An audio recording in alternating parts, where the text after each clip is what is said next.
Salam Bapak Ibu sekalian. Ya puji nama Tuhan karena ini bagi saya hari yang bersejarah. Ini hari pertama saya dapat melayani oleh karena semuanya ini jadwal tukar mimbar. Tukar pelayanan ya. Kalau tukar mimbar ini tidak dibawa. Tukar pelayanan. Seluruh GKIN ada 19 GKIN. Di Kota Malang dan di sekitarnya sampai Batu dan kabupaten semuanya tukar pelayanan gitu ya. Di rolling dan itu menjadi kesempatan kami semuanya sebagai hamba Tuhan dapat merasakan satu dengan yang lain, berkat satu dengan yang lain di setiap gereja-gereja Tuhan. Dan kita tidak sendiri, ya. Kita tidak kecil. Kalau kita digabung bisa 3.000-an, ya, lebih dari, anggap aja lebih dari 1.000 lah gitu ya. Kalau 3.000 terlalu besar gitu ya. Kalau rata-rata 150 atau 50 saja, itu sudah berapa? Hampir 2.000. 1.000 gitu ya, kalau 50 1.000 gitu. Apalagi ada yang 100, ada yang 200, ada yang 400 gitu ya. Dan kita semua kalau disatukan tidak kalah dengan gereja yang lain ya. Jadi jangan pernah merasa minder di GKIN itu kecil, tidak banyak, karena memang kita dalam bentuk sektor masing-masing. Itu ada 19 gereja dan masih ada pos PI yang sedang dikerjakan di Malang. Jadi kita ini tidak kecil, kita besar. Dan besar bukan untuk kemegahan kita, untuk kemegahan Tuhan Yesus. Karena kita mau mengerjakan, berkat-berkatnya dicurahkan untuk Kota Malang melalui setiap kita. Amin. Puji nama Tuhan. Kita akan merenungkan firman Tuhan, kita akan membaca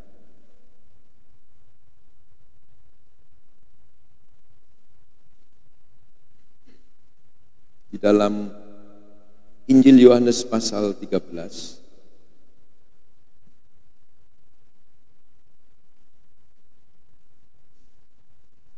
Saya mendapatkan satu ayat firman Tuhan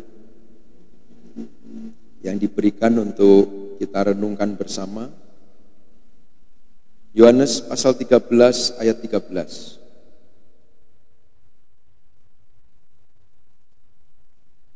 Demikian firman Tuhan.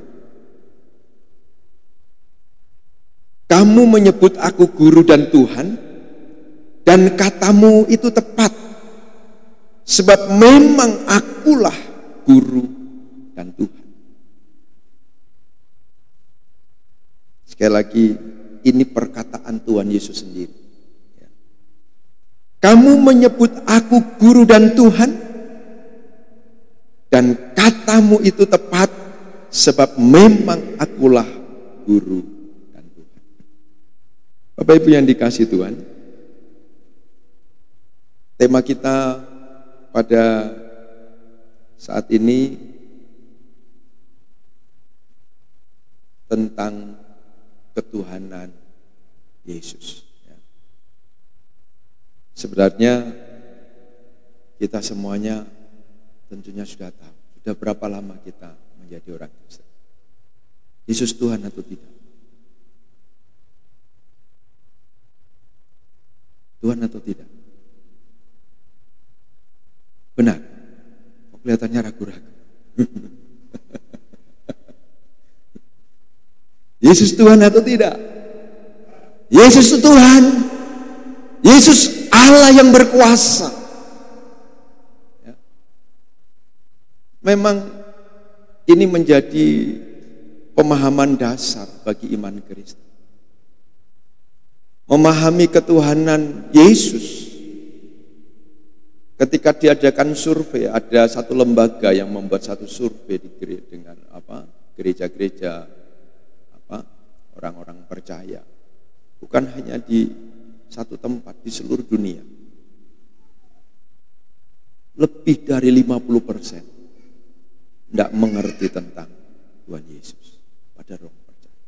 Ketika ditanya, Yesus Tuhan? Ya Tuhan. Apa yang kamu bisa yakini bahwa Yesus itu Tuhan? Kebanyakan memang jawaban itu tidak kuat. Itulah sebabnya banyak orang-orang Kristen menjadi beralih keyakinan. Karena apa? Tidak paham, tidak mengerti, bahkan mengikuti cara berpikir yang ada di dunia ini.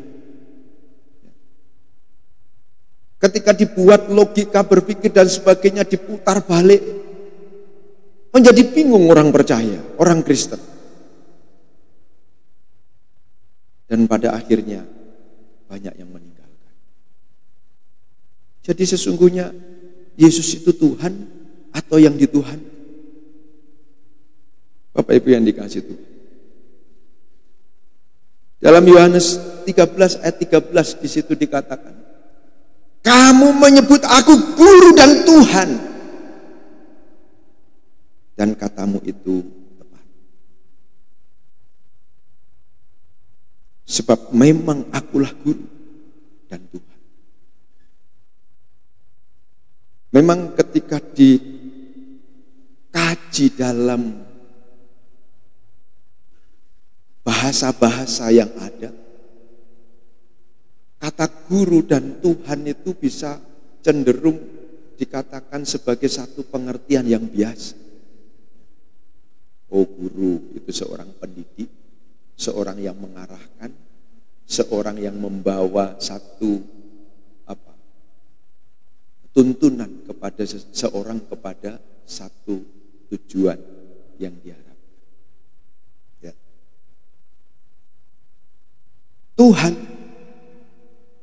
ada banyak perdebatan di sana. Oh, Tuhan atau Tuhan? Karena dalam bahasa aslinya ada banyak terjemahan.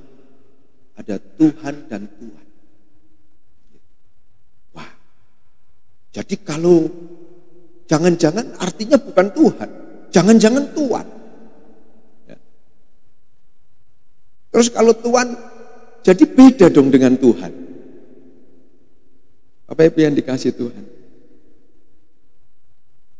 Firman Tuhan atau Alkitab ini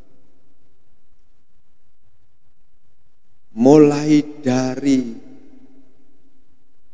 awal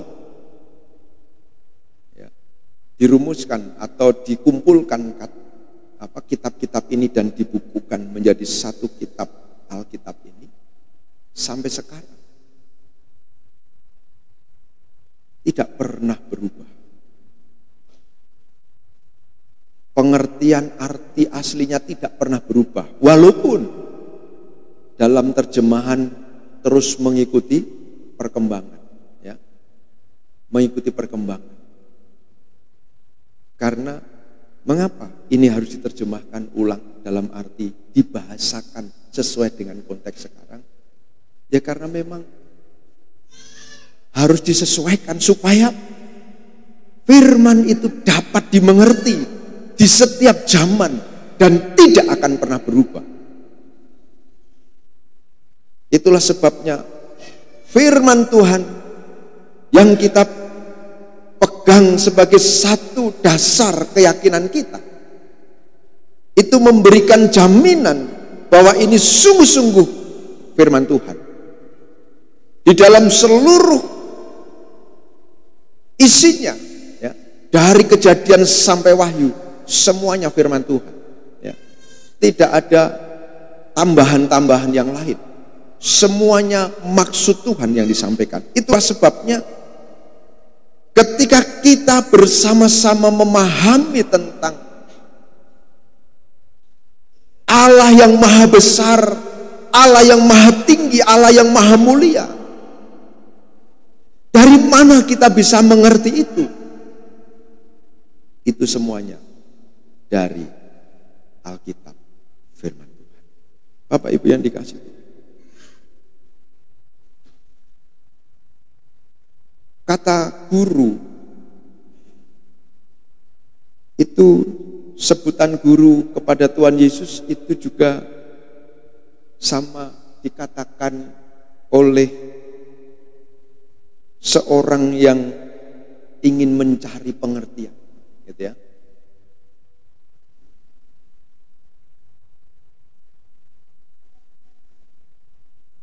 Tidak jalan ya. Bisa dibantu dari belakang. Oke. Lukas 8 ayat 18-19 di situ dikatakan, ini seorang yang orang kaya yang ingin masuk surga. Bagaimana caranya? Ada seorang pemimpin bertanya kepada Yesus, katanya, "Guru yang baik, apa yang harus aku perbuat untuk memperoleh hidup yang kekal?" Jawab Yesus, "Mengapa kau katakan aku baik? Tak seorang pun yang baik selain daripada Allah saja." Tuhan Yesus mengatakan ini bukan karena dia menyangkali keberadaannya sebagai guru yang baik. Tetapi Tuhan Yesus melihat satu pengakuan yang sesungguhnya, walaupun di dalam keraguan, bahwa Yesus adalah guru yang baik, dan kebaikannya itu adalah datang oleh Allah sendiri. Dalam Lukas 20 ayat 39, di situ juga ada pengakuan yang disampaikan oleh ahli Taurat. "Guru, jawabmu itu tepat sekali." Ini ketika ahli Taurat sedang berbicara, menanyakan tentang apa ini, satu pernikahan, gitu ya. Dan Yesus menjelaskan sedemikian rupa. Sebenarnya pertanyaan ahli Taurat ini untuk menjebak. Tetapi pada akhirnya ahli Taurat ini mengakui, "Guru, jawabanmu itu tepat sekali." Ada lagi di dalam Lukas 17 ayat 12 dan 13. Ketika ia memasuki suatu desa, datanglah 10 orang kusta menemui dia. Mereka tinggal berdiri agak jauh dan berteriak, "Yesus, Guru, kasihanilah aku." Ini 10 orang yang kusta kemudian disembuhkan oleh Tuhan. Dan kemudian yang datang hanya 1 orang, yang lainnya tidak mau datang lagi. Tidak tahu, dia karena kegirangan sambil menceritakan lupa datang lagi kepada Yesus. Gitu. Tetapi yang satu datang, tapi mereka juga sama-sama menyebut guru. Jadi ada banyak orang-orang yang mempercayai Yesus sebagai guru, tapi ada yang percaya. Kembali kita di dalam Yohanes 13 ayat 13. "Kamu menyebut aku guru dan Tuhan, dan katamu itu tepat, sebab memang akulah guru dan Tuhan." Sekarang bicara tentang Tuhan. Apakah benar Yesus itu adalah Tuhan? Dari mana kalau Yesus itu Tuhan? Siapa yang mengatakan? Ini dikatakan oleh malaikat Tuhan sendiri. Dalam Lukas 2 ayat 10 dikatakan, "Hari ini telah lahir bagimu juru selamat, yaitu Kristus Tuhan di kota Daud." Para malaikat bersorak-sorai memuji Tuhan karena kesukaan besar terjadi kepada para gembala yang kemarin kita peringati menjadi tema besar dan masih terpampang di sini. Akhirnya para gembala pergi ke Bethlehem dan sekarang sudah pulang semuanya. Ya, semuanya sudah pulang, sudah melihat Yesus dengan penuh sukacita. dari Allah sendiri melalui malaikat Gabriel, dan itu disampaikan kepada para gembala. Tuhan, bahkan malaikat Gabriel menemui Maria sendiri dan berkata demikian juga. Jadi Bapak Ibu yang dikasih Tuhan, ketuhanan Yesus itu bukan oleh karena pengakuan manusia. Manusia semua di muka bumi tidak mengakui Yesus sebagai Tuhan, dia tetap Tuhan. Tidak butuh pengakuan. Selamanya dia Tuhan. Dari mana? Yohanes 1 ayat 1 sampai 13 di situ dikatakan, pada mulanya adalah firman. Firman itu bersama-sama dengan Allah, dan firman itu adalah Allah. Ya. Pada mulanya adalah firman. Firman itu bersama-sama dengan Allah, dan firman itu adalah Allah. Ia pada mulanya bersama-sama dengan Allah. Segala sesuatu dijadikan oleh Dia, dan tanpa Dia tidak ada satupun yang telah jadi dari segala yang telah dijadikan. Jadi tanpa firman tidak ada yang terjadi. Dan firman itu pada mulanya bersama-sama dengan Allah. Loh, jadi firman bersama-sama dengan Allah. Ini kadang-kadang konsep pikiran kita ini dipengaruhi dengan pikiran dunia, bagaimana kita menerjemahkan kalimat ini dengan pola-pola dunia. Padahal dalam iman kita itu, pemahaman iman kita itu adalah iman yang selalu ada di dalam satu hubungan. Kekristenan itu bicara hubungan. Ya. Makanya Tuhan Yesus katakan, Bapa dan aku satu. Dan kiranya semuanya menjadi satu. Akhirnya kita mencoba untuk memahami kekristenan itu, mencoba memilah-milah sesuai dengan cara pikir dunia, dan kita mengikuti itu dan akhirnya terjebak dalam kesesatan. Sehingga kita mempertanyakan, iya. Allah itu jadi ada 3. Ya kan?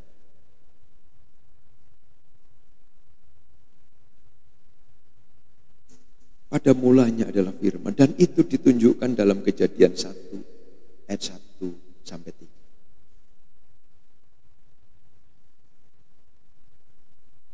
Apa yang dikatakan sejak semula, Alkitab itu konsisten. Ya. Dari perjanjian lama dan perjanjian baru itu konsisten. Yesus menjadi Tuhan, ya seringkali dikatakan gitu. Yesus itu menjadi Tuhan setelah Dia datang di dunia. Dan itu gempar waktu itu. Ya. Akhirnya bingung gitu. Loh, kalau Yesus menjadi Tuhan, berarti ada waktu Yesus itu tidak menjadi Tuhan. Wah, ini sesat. Jadi Yesus itu pernah tidak menjadi Tuhan. Kalau pemikirannya seperti itu. Yesus adalah Tuhan untuk selama-lamanya. Dia kekal adanya adalah Tuhan. Ya. Itu sedang viral beberapa waktu yang lalu, tahun yang lalu ya. Yesus itu bukan Tuhan. Yesus itu bukan Allah. Bahaya ini. Kalau sudah seperti inilah, terus kita beriman kepada siapa? Paulus saja katakan, kalau Yesus itu tidak mati dan bangkit, sia-sialah kepercayaan kita, sia-sialah iman kita. Jadi Bapak Ibu yang dikasih Tuhan, Iman di dalam Yesus itu benar-benar kita beriman kepada Allah yang maha kuasa, Allah yang kekal. Yesus itu kekal. Sejak semula dia ada. Pada mulanya adalah firman. Dan dalam Kejadian pasal 1 ayat 1 sampai 3 di situ, pada mulanya Allah menciptakan langit dan bumi. Allah menciptakan langit dan bumi. Bumi belum berbentuk dan kosong, gelap gulita menutupi samudera raya. Dan roh Allah melayang-layang di sana. Jadi ada Allah, Bapa, dan roh Allah yang melayang-layang di atas permukaan. Kemudian berfirman, jadilah terang, lalu terang itu jadi. Jadi Yohanes pasal 1 ayat 1 dan 3 itu mengkonfirmasi dari Kejadian 1 ayat 1 sampai 3. Kemudian ditegaskan kembali dalam Kejadian 1 ayat 26. Ini saya memberikan bukti-bukti ayat-ayat. Dan sebenarnya masih banyak. Ketika saya sedang mempersiapkan ini, banyak ayat, gak cukup aku ini. Bisa 1 hari saya. Karena Alkitab ini begitu kuat. Sempurna menyatakan Kristus adalah Allah yang maha kuasa. Di dalam satu hubungan kesatuan yang kekal. Bapa, Putra, dan Roh Kudus. Dari awal sampai akhir. Dari kekal sampai kekal. Jadi iman kita, kalau dipertanyakan, ya karena cara berpikirnya, cara berpikir dunia. Filsafat dunia untuk memahami kekristenan. Otak kita sebesar tempurung kelapa ini ya. Kepala kita segini. Untuk memahami Allah yang maha besar.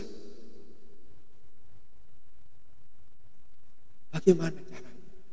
Caranya Allah datang menyatakan diri dalam firman yang tertulis dan dalam firman yang hidup, yaitu Kristus. Dia datang.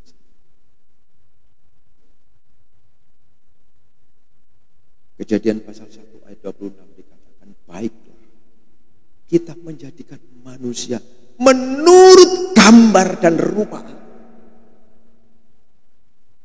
Menurut gambar dan rupa Allah. Kira-kira gambar itu bisa dilihat enggak? Bisa ya?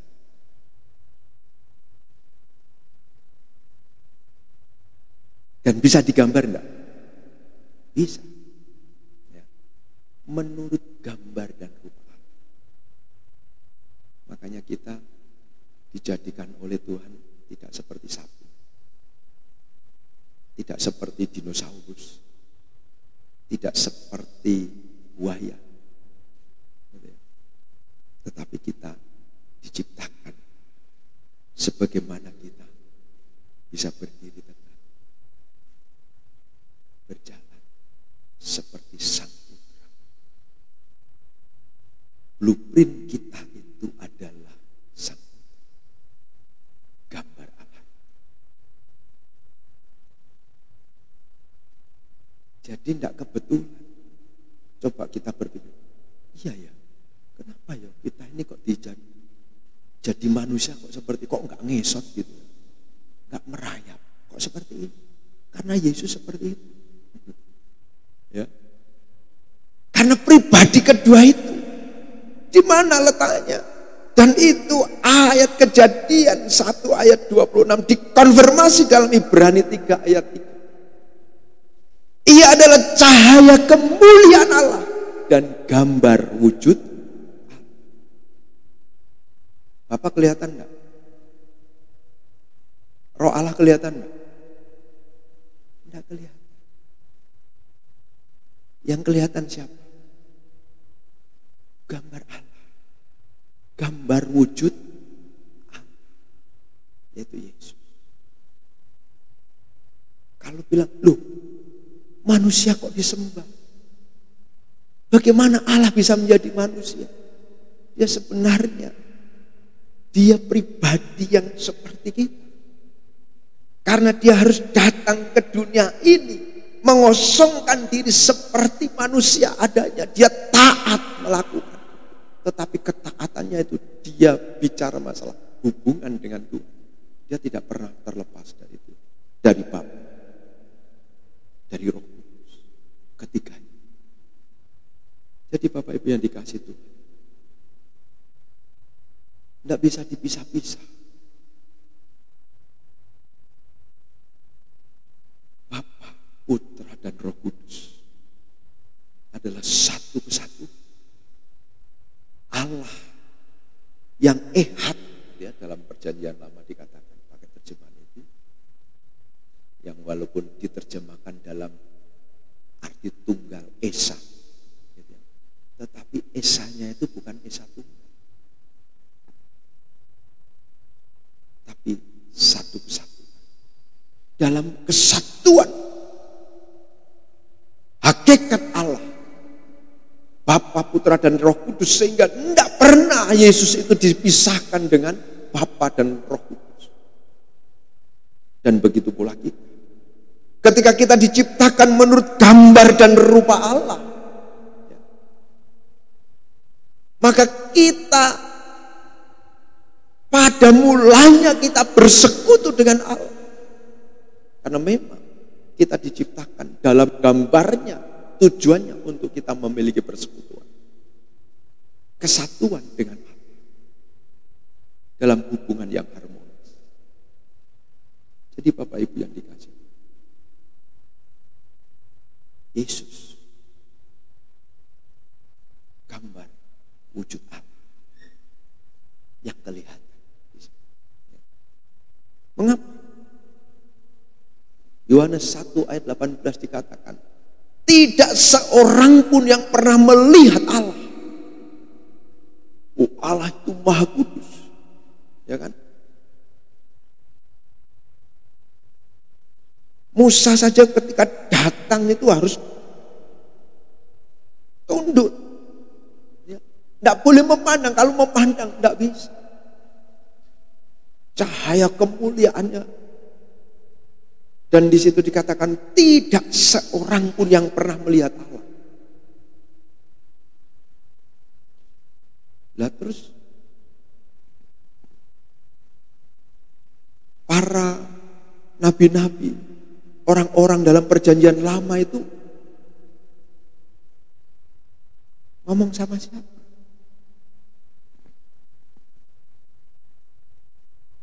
Ada banyak peristiwa-peristiwa.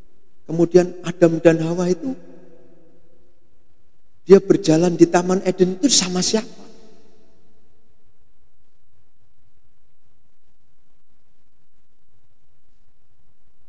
Jadi yang menjadi gambar itulah yang menyertai, yang dinyatakan. Tetapi dia tidak berdiri sendiri. Dia bersama-sama dalam kesatuan kekal. Jadi Yesus itu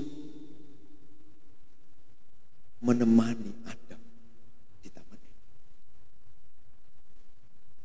Yesus itu juga menemui Abraham. Ya. Menemui Ishak dan Yakub. Ya. Ketika Yakub bergumul dengan malaikat Tuhan. Gitu ya. Kata malaikat Tuhan itu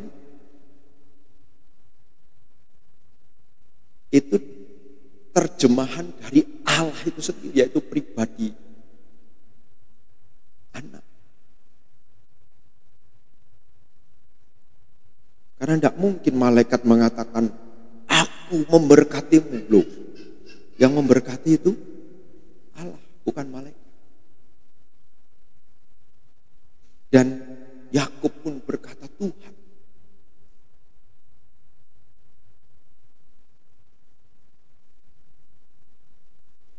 Siapa yang bertemu dengan Sadrak, Mesak, dan Abednego?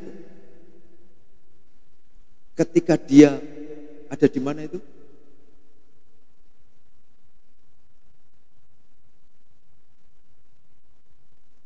Di perapian. Ada satu pribadi yang menemani.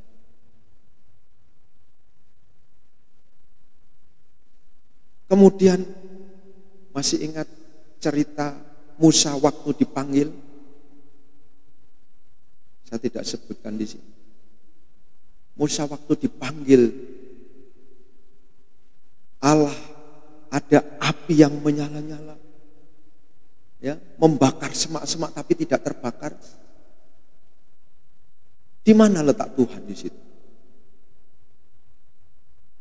Ya, kita seringkali salah memahami itu. Allah menampakkan diri dalam rupa api. Enggak. Di situ dikatakan malaikat Tuhan menampakkan diri di dalam nyala api.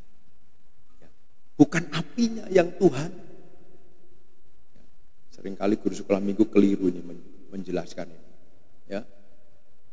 Anak-anak sekolah minggu dapat pengajaran Allah menampakkan diri dalam bentuk api, nyala api. Tidak. Tapi malaikat Tuhan yaitu Allah sendiri. Itulah sebabnya iman kita itu sama dengan iman para pendahulu kita. Bapak-bapak masa perjanjian lama.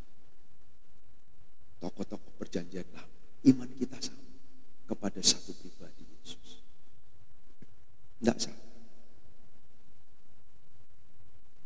Jadi Yesus tidak hanya nampak saat perjanjian baru, tetapi di perjanjian lama. Itu yang seringkali dalam istilah teologisnya itu Kristofani. Ya. Penampakan Kristus dalam perjanjian lama. Karena memang dia Allah sejak semula, sejak dahulu kala. Dia Allah dalam kekekalan sampai kekekalan.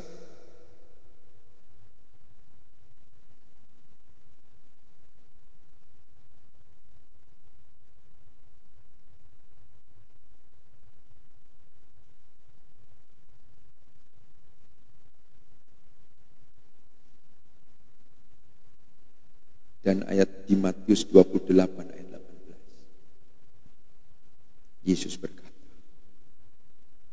kepadaku telah diberikan segala kuasa di surga dan di bumi. Ketika dia hadir di tengah-tengah dunia.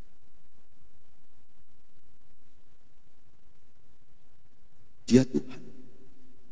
Siapa yang berani ngomong begitu? Aku punya kuasa. Di Indonesia ini, ya presiden kita, ya kan? Tapi tidak berani.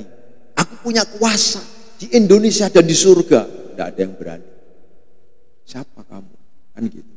Tapi Yesus ngomong begitu. Tapi walaupun Yesus ngomong begitu, ada yang tidak percaya. Ya.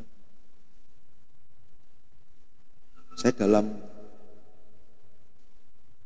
2 bulan ini, mulai Januari sampai Februari ini saya sedang merenungkan kitab Yohanes. Pasal 1 ini sudah masuk di pasal 12. Ya. Pasal 13 ayat 1 sampai 11 itu sudah masuk tadi pagi saya merenungkan itu.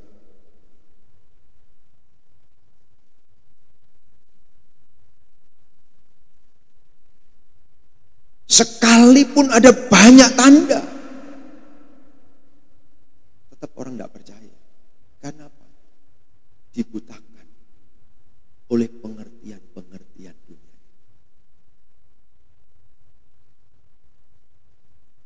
Ahli-ahli Taurat, orang-orang Yahudi, ketika Lazarus dibangkitkan, banyak yang percaya. Mereka melihat dengan mata kepala sendiri. Lazarus 4 hari. Bahkan Marta sendiri menahan Yesus. Tuhan, dia sudah bau. Dia sudah bau. Sudah 4 hari. Pikiran kita, logika kita kalau sudah dikubur 4 hari, Jangankan 4 hari, 1 hari sudah bau. Ini 4 hari. Padahal Marta sebelum itu sudah ngomong, kalau engkau ada, saudaraku tidak akan mati.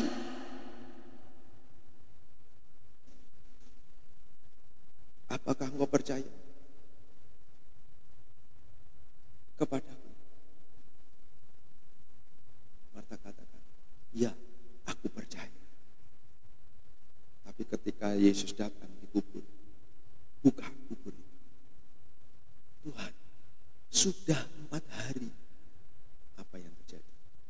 Pikiran kita mulai dikembalikan kepada pikiran logika kita. Kita tidak fokus pada Tuhan. Kita seringkali begitu ya. Kita percaya Yesus, percaya.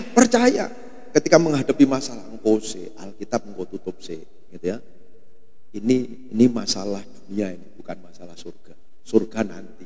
Aku punya keyakinan masuk surga, tapi ini harus dibereskan dengan cara pikir kita. Akhirnya apa? Gagal. Seringkali orang Kristen begitu. Sudah merasa punya keyakinan, tetapi lupa. Keyakinan itu harus dibawa terus setiap saat. Iman kita harus kita bawa terus setiap saat kepada Tuhan. Dalam menghadapi apapun. Bahkan secara logika kita tidak masuk akal. Tuhan katakan, kamu percaya? Bukan. Lazarus keluar. Lompat.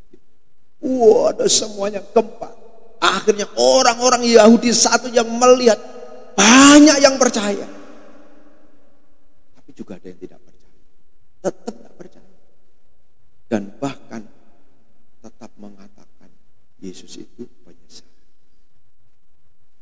Jadi untuk membuktikan Yesus itu Tuhan, bukan masalah dia bisa membangkitkan orang mati, dia bisa menyembuhkan, dia bisa menghar di angin. Bukan masalah itu. Karena di luar sana juga banyak yang bisa, ya enggak?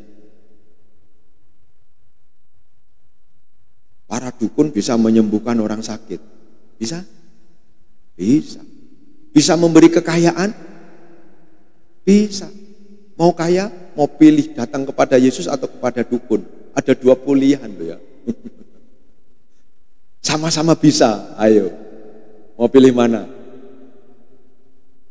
Dan itu yang seringkali mempengaruhi kehidupan kita, pikiran kita. Akhirnya, tanpa Yesus loh saya bisa lakukan. Tanpa ke gereja loh saya tetap bisa bekerja, makan, dan saya diberkati. Ya toh? Pikiran kita mulai diacak-acak oleh iblis untuk dikembalikan kepada pikiran dunia. Kita tambah pinter, tidak tambah semakin rendah hati di hadapan Tuhan, tambah tinggi hati dan menjauhkan diri kepada Tuhan. Apakah itu yang Tuhan kehendaki? Apakah itu kita benar-benar memiliki hidup yang kekal?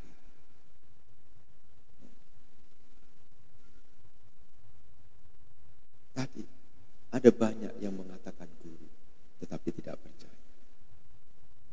Ada banyak yang mengatakan Tuhan, tetapi juga gagal pada akhirnya.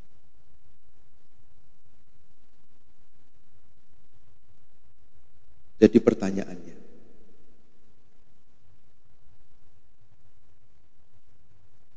apa kita yakin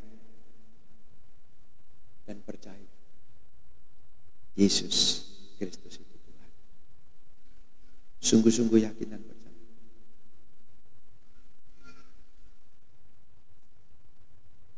Karena kalau kita ragu-ragu, kita bimbang, maka cepat atau lambat kita akan tinggalkan Kristus. Dalam situasi yang sangat menekan, dalam situasi yang membuat kita, pilih ini aja, gitu ya, pasti akan tinggal. kalau kita enggak sungguh-sungguh. Mengapa? Mengapa? Tuhan Yesus sendiri yang katakan. Lukas 6 ayat 46 dikatakan. Mengapa kamu berseru kepadaku, Tuhan, Tuhan, padahal kamu tidak melakukan apa yang aku katakan. Ya. Ada banyak orang percaya. Aku percaya. Bukan hanya di KTP, rajin beribadah, ikut pelayanan bahkan. Ya, mohon maaf di sini tidak ada. Jangan tersinggung ya.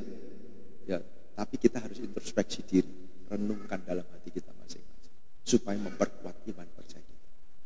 Kita terus dimurnikan. Ya. Banyak orang yang lakukan itu. Tapi kita hanya melayani pekerjaannya, bukan ketemu Tuhan. Pada akhirnya kita kecewa. Ada banyak orang kecewa, bukan karena tidak percaya Yesus di luar sana. Dia percaya Yesus di dalam gereja. Tetapi apa yang dia harapkan tidak seperti yang Tuhan berikan. Tuhan, bukankah aku sudah melayanimu? Gitu ya. Ada di kalimat itu ya. Bukankah aku sudah bernubuat demi namamu? Bukankah aku sudah mengusir setan demi namamu? Gitu ya. Jadi karunia-karunia jangan menjadi satu keunggulan kita di hadapan Tuhan. Apakah karunia berbahasa roh? Karunia mengusir setan, karunia menasihati, bahkan kayak saya karunia berkhotbah, karunia mengajar. Jangan menjadi kebanggaan kita kalau itu mengambil posisi Tuhan di hadapan kita.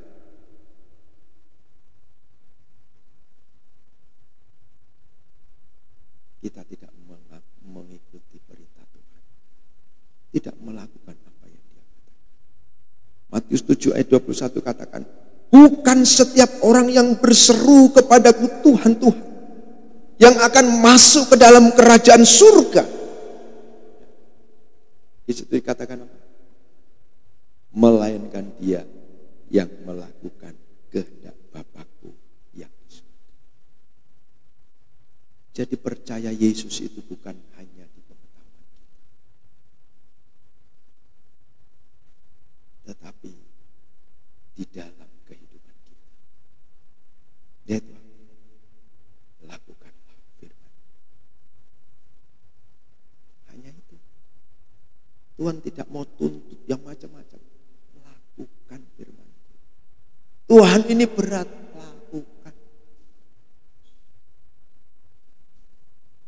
Kita seringkali akhirnya coba menafsir firman Tuhan itu dengan kehendak kita. Yang menguntungkan kita, oh ini tafsirannya seperti ini. Wah ini berat ini, oh mungkin bisa ditafsir seperti ini. Gitu ya. Bapak yang dikasih Tuhan. Jangan cari yang mengamankan diri kita. Sekalipun itu berat, kita harus lalui. Tetapi kita sungguh-sungguh mengikuti firman. Kita sungguh-sungguh orang yang berkenan di hadapan Tuhan. Kita benar-benar mengakui ketuhanan Tuhan secara menyeluruh dalam hidup kita. Bukan hanya di mulut kita, bukan hanya di pikiran kita, tetapi di dalam seluruh hidup kita.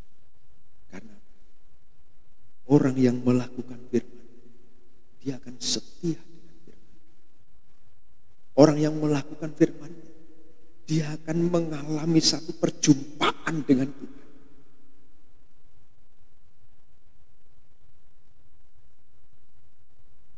Apa saja yang dia dapatkan selalu dikonfirmasi terhadap firman Tuhan.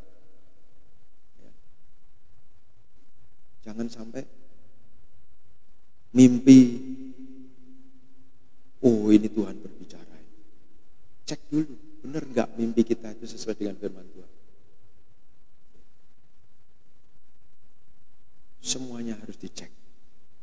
Karena Tuhan memang menghendaki supaya kita sungguh-sungguh melakukan itu menurut dengan firman. Satu hal yang Tuhan mau. Tuhan mau supaya kita mengikuti firman. Sama seperti Yesus katakan, yang kulakukan adalah melakukan kehendak Bapa. Hari lepas hari itu menjadi makanan Tuhan. Yang dia lakukan adalah melakukan kehendak Tuhan.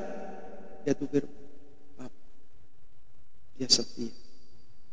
Sekalipun dia harus menjalani pengorbanan di atas kayu salib. Tuhan, kalau boleh cawan ini lalu dari anak, tetapi biarlah kehendak. Itu yang Tuhan. Ketika kita menghadapi persoalan, janganlah memang kehendak daging kita. Kalau boleh saya lari Tuhan, tetapi aku mau mengikuti kehendak. Amin. Mau seperti itu, maka kita akan menjadi orang-orang yang kuat di dalam Tuhan. Sekalipun ada banyak tantangan, sekalipun ada banyak pergumulan yang besar sekalipun, percaya akan dapat kita lalu bersama dengan Tuhan. Amin. Tuhan pasti menolong kita. Tuhan pasti menyertai kita. Tuhan pasti memberikan kemenangan kepada kita. Itu janji.